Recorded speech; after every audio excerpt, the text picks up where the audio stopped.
Hello everybody, this is Maniac for Bricks, and I am here today with set number 30302, Spider-Man Glider. This is a Marvel Superheroes polybag that has recently come out in the United States and has already been in Europe for quite a while before then. Ages 6 to 12, 45 pieces, includes one minifigure, is available in 2014, and it retails for about $3.99. However, there have been promotions where you could get this for free at Toys R Us with any LEGO purchase during the last month of May. Let's take a closer look at this set now. First of all, we'll take a look at the polybag itself. It's rather large considering the amount of pieces in here and just, the, relative price range of this set. For $3.99, I usually expect some smaller polybag and obviously less pieces. But this one actually has about average, if not a little bit more than your traditional polybag. So, what we see on here, we have Spider-Man that's flying through the city. It shows the action on there of the claws swinging back and forth and the flick-fire missile being shot. I like how on the top it has a Marvel Superheroes section with little comics in the background. Kind of like that Marvel introduction for a movie. We also have the LEGO Spider-Man shown in the top corner. It also shows you Marvel Ultimate Spider-Man on the bottom, from which this is loosely based. On the back, we only have a Kids Go Free with paid adult ticket to Legoland coupon, and this expires 12/31/15. And it also has licensing information about Marvel and the MarvelKids.com website. We only get one extra piece in this set, and that is just a simple claw arm. Probably have tons of these in your collection. And you get two of them that are used with the set. It's a nice piece to have, but I already have tons of them personally.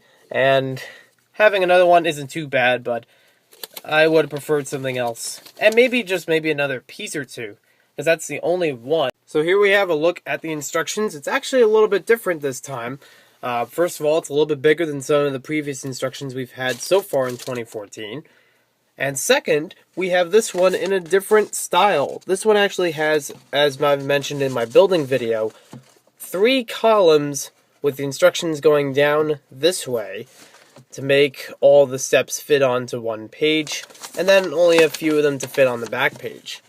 And I find that kind of interesting just for the style of it. And it's not anything new, because I've seen that happen before, but it's something that happens so few times that when I first opened up this polybag, I found that surprising. They also have a code in here for the club online, CP2014, if you want to rate this polybag, or whichever is your favorite, or least favorite polybag of the year, because they all have the same club code. To my dismay, I have to release that information. Then we just have a generic section here for free LEGO Club. Nothing really special there. And there's what it looks like when it's all folded up. You can even fold it further. Now let's get on to the minifig. So here we have the minifig of the polybag. This is Spider-Man as he's seen in the Ultimate Spider-Man TV show. I don't really particularly like this version in comparison with the original one that was made back in 2001. But he's still an okay looking Spider-Man as far as the details and everything go. A little bit improved from the original version, but he is the same exact one we've had since about last year. And this is the cheapest way to get him in any set. Nothing really special about this variation. It's everything color-wise is the same.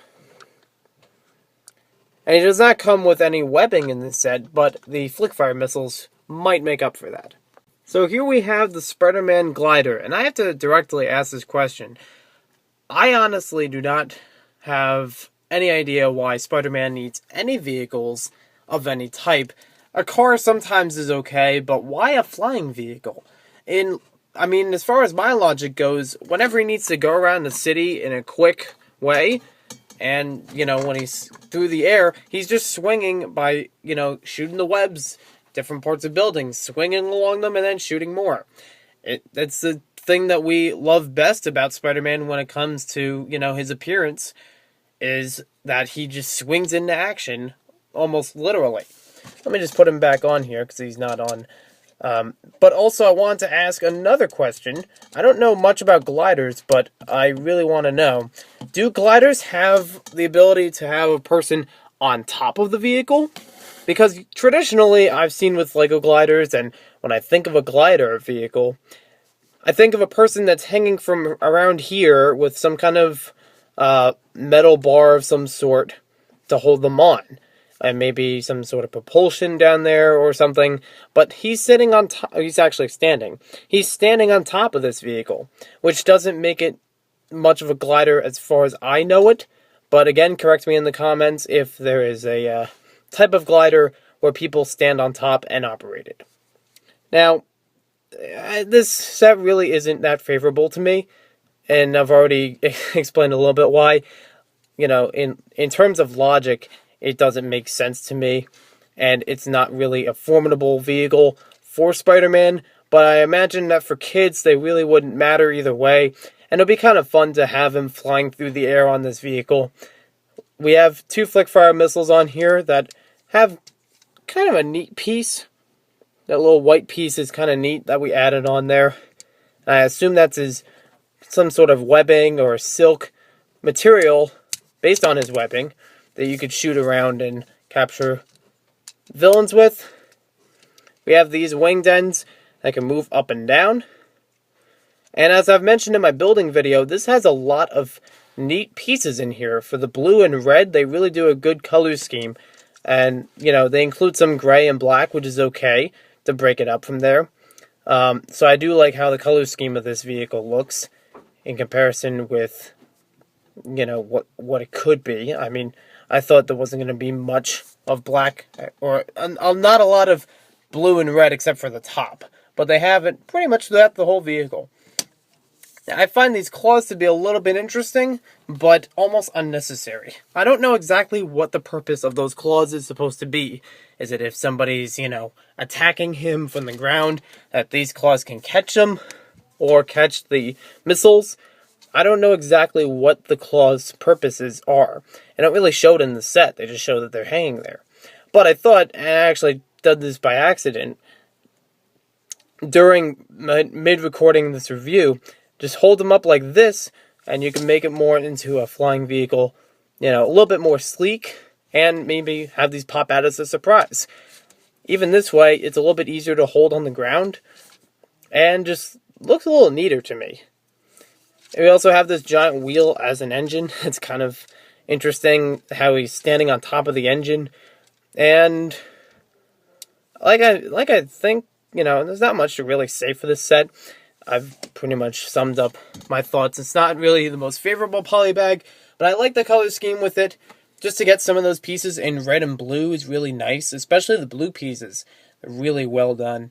And I think this actually serves as a better set to part out and use it for other things, or sell off the pieces, because, the blue wings are good. Watch my building video. I explain most of the pieces you don't get in really blue, or you don't get them a lot of times in blue. So thanks for watching this video. Hope you guys enjoyed it, and we'll see you next time with more LEGO set reviews.